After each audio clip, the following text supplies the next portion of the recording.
Welcome to Fat Over 40. My name's Miles, and in this episode we're going to talk about CrossFit. Now, if you're new to the channel, please subscribe. There's a new film every single Friday, and if you like what you hear, please give us a thumbs up. Let me know what you think. Comment down below. Have you tried CrossFit? Are you a CrossFitter? What do you think about CrossFit? And if you think someone is interested in CrossFit or interested in Fat Over 40, then please share the love around. Now, I've been going to CrossFit for about the last year. I really enjoy it. I love the variety, but I thought it was important to do a video about CrossFit. So like I try to on this channel, I try and bring the experts to you. So I've gone down to my local box, as they call it, or as I call it, the gym, and I've interviewed the owner, Tom, and asked him a few questions. So here we go, over to Tom and myself down at the gym. Okay, so we're here at Lift Off CrossFit in Bishop Stortford, and we've got the owner, Tom Parlin, and he's going to answer a few questions on CrossFit, as he's the expert and I'm not. So Tom, the first question is, what is CrossFit?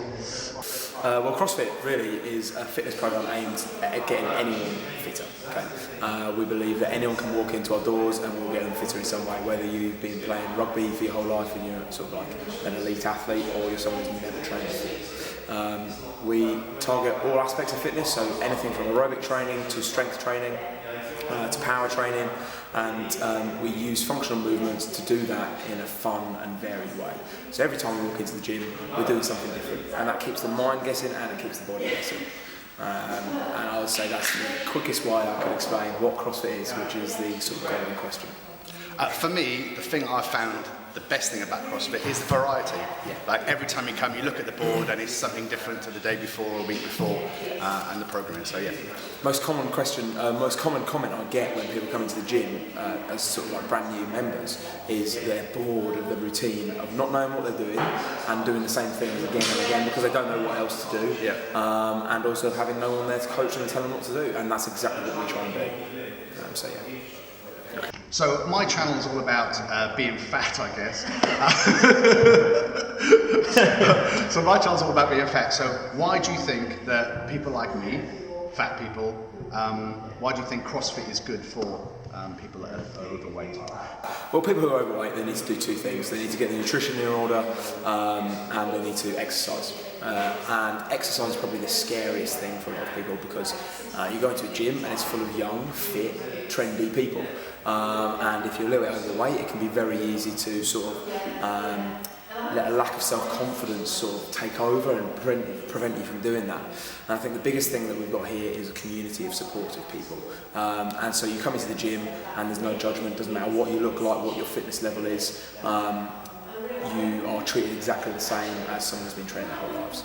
Also, our movements and our classes are completely scalable to anyone, so we have a complete mixture of skill levels and fitness levels within the classes, and we can scale any movement to anyone. So it doesn't matter if you can't touch your toes, it doesn't matter if you've never trained before and you struggle with your mobility. We can scale the movements to suit you and to make sure that you get the response out of the workout that we're looking for.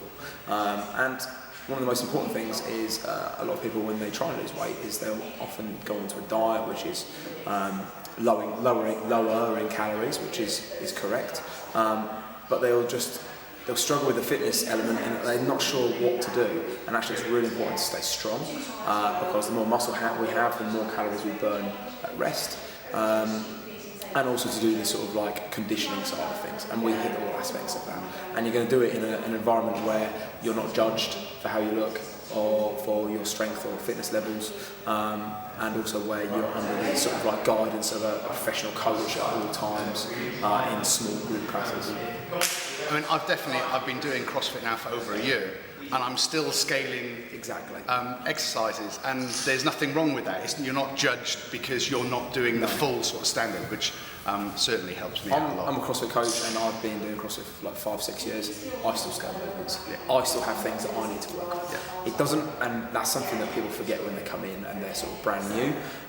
Everything's on a sliding scale. Doesn't matter how long you've been doing it or how good you are. Or how fat you are. Or how fat you are. Yeah. There's always something you can improve on. So Tom, what 3 tips would you give someone that's about to embark on a weight loss journey?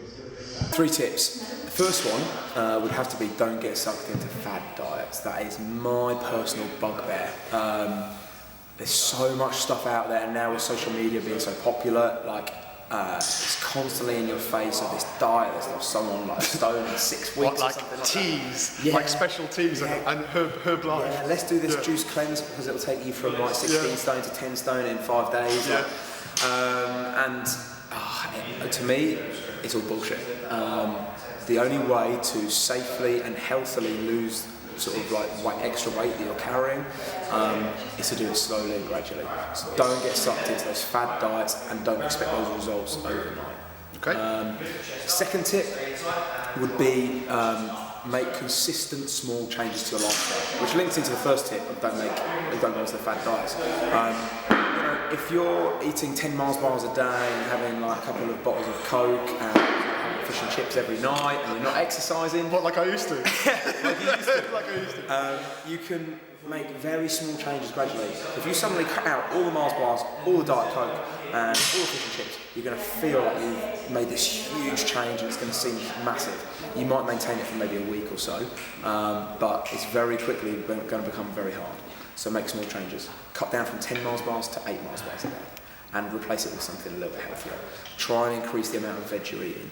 Try and get to bed a little bit earlier. Try and do exercise twice a week rather than jumping into a program where you're doing it like 6 times a week, because you want to think about where you're going to be in 12 months' time, not the end of this week.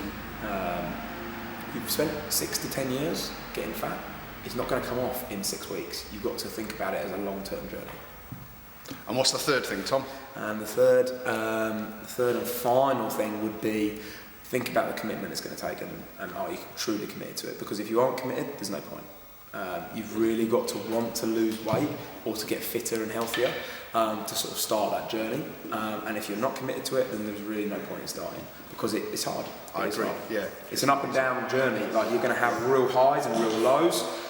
It's not going to come easy, but if you really want to make that change and sort of like move towards a healthier lifestyle, then you've got to commit to that. Yeah.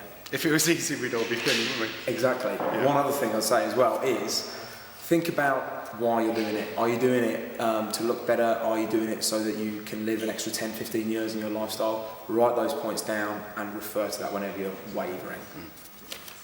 So I've noticed when I'm in classes that the average age certainly isn't early 20s. You know, it's I wouldn't say middle age, but it's certainly a lot older than you'd expect normal gyms. So why do you think CrossFit appeals to older people? I think for a lot of people, you know, life goes through a standard pattern. Everyone sort of like gets a job or goes to uni. They end up meeting someone, they get married, have kids, all that sort of stuff. And through that, stress levels go up, your time to exercise goes down, your time to eat well goes down. People naturally sort of like lose a bit of fitness, put on a little bit of weight, and they get a bit frustrated. They come here and they find a way that they can make new friends. They're in a supportive community where they're not judged for the way they look or how fit they are or aren't. Suddenly fitness is like fun and exciting again, instead of being this like drag that they sort of like have to go through. For me, like I'm obsessed with training and I love it, but not everyone's like that. And we understand that here, and we want to make it interesting and fun for everyone. So I think for like, you say older people, I'd say middle-aged people. Yeah, okay. Yeah, I think you're right. I think I don't know what the average age of our gym is, but I'm going to guess between 35 and 40. And yeah, I think it's just training with like-minded people who want to like have a bit of fun when they train. I've definitely found, like, when I've been to other gyms, obviously years ago, it was a little bit cliquey, like no one would talk to you, everyone's got their headphones in. Yeah. But here, like, it's just not. It's frowned upon to have your headphones in, like why are you being rude? Like, be part of the community. Yeah, be part of the community. And it's very cheesy saying that we've got a community, but we do have a community. You do, even though you don't really know the people, you feel like you do. It's weird. Exactly, and you know, we want it to be all inclusive. Like, my passion is fitness, and I want people who aren't passionate about fitness to enjoy it. That is like my role here. That's what we want. Yeah. Super. So, Tom, CrossFit membership, you know, it's not cheap. You can definitely go to gyms and pay very little per month. So, how do you sell CrossFit? Why is it worth the money? Really good question. We are definitely more expensive than a standard gym, and we make no apologies for it.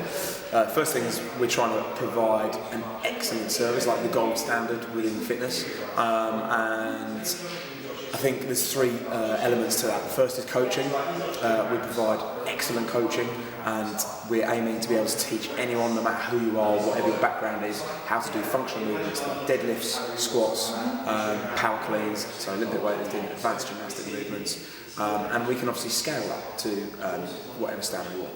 That takes a lot of skill and also a lot of knowledge about fitness and health. Okay. Second one, I would say, is community. As we've already discussed, the community is really, really important. Being able to come here and train with a group of like-minded people that, like I've said, don't judge you, who support you. It's often the person who comes last in a workout that gets the most support and encouragement and gets the biggest round of applause, like they've won it. Well, like me. I don't know what to do. Go on, Mark, you can do it! No, only with burpees. Yeah. And the community is a really important thing because, like, for some people, training is like hard work. They don't want to come down. It seems like a bit of a chore, and it takes that chore out of training. It makes it a little bit more fun again. And the third point that I'd say sort of like makes it a little bit special is the programming. So our program design is structured and periodised, and all that really means is there's some element of structure to it. We're not just doing random fractions. We focus on making sort of progressive adaptations in terms of strength and in terms of conditioning. And the way we periodise that means that we just go through different phases of training. So sometimes we'll be really like going through an intense phase, building up to a testing week, and then when we do a testing week, everyone builds up to like heavy back squat, heavy deadlift, does conditioning pieces, and that is there to basically see if they're improving. Because otherwise we have no measurement for that improvement. So we have to have tests that are measurable, observable, and repeatable, and we use those again and again throughout the year to show that our sort of members are making progress. Because everyone comes with different goals, and really the only thing we can definitely measure is weight lifted, how much work you've done in a certain period of time. And so that's what we do. And then we'll go into like a base building phase, so people like chill out a little bit, and it's a little bit more sort of like volume but less intensity. And that's really important. So we kind of treat our members like athletes in that sense. We're going through like a seasonal progression, even if our members don't want to be athletes, because that's the best way to get training adaptations from the body. Yeah. And I just don't think you get that in a lot of gyms, that knowledge from the sort of programming side, but also that willingness to sort of take people seriously. Really important to us. I definitely would say that in a class, 14 people leave the class thinking they've all had 14 individual personal training sessions. For sure. Yeah, really important. It is more expensive, but in my mind, it's definitely worth every penny. Exactly. Yeah. So, Tom, for someone that's watching this that wants to start their weight loss journey, what's the sort of one tip that you'd give them? Just do it. Just come down. If you don't want to join a gym, then you've got to focus on your nutrition. If you really want to get the best out of sort of like losing a little bit of weight and getting a bit healthier and fitter, then you've got to join a gym. Join any gym. Just do it. Like, the fitness is out there to be gained, so to speak. But the only person who can control that is you. Like, we can't force people to come down here. We can't drag them in. You've got to want it. And because you do have to work hard. Turn up and we'll design the programming for you. We'll tell you when you're doing things correctly. And when you aren't doing them correctly, we'll help you fix it. That's what coaching is. But if you don't want to be here and you don't want to do it, and you don't want to get out of bed when it's cold and dark outside, and come after a long day at work, you're not going to succeed. Yeah. So if you really want it, do it. You just got to pick up the phone, drop us an email, come down, and your journey is started. Brilliant. Cool. Well, thanks very much, Tom. No, mate, thank you. I really enjoyed it here. Cheers. Awesome. So there we go. We had a lot of fun filming that. Tom, James, Craig, and Mike. They're great coaches, and the community down at Lift Off CrossFit in Bishop Stortford. is a great one. So if you're thinking about trying CrossFit, or you've heard about CrossFit, or you've heard some of the bullshit around CrossFit, find out for yourself, look it up and get yourself down to your local gym and get involved. I'm sure you're going to love it. So if you've liked what you've heard, then smash that thumbs up button. Again, let us know what you think about CrossFit. Comment down below. And if you haven't seen my previous videos, there's one going to appear here, and then there's another one going to appear here. Check those out, and if you haven't subscribed already, then hit that button there. So if you make one change this week, get down the CrossFit gym and you won't die fat.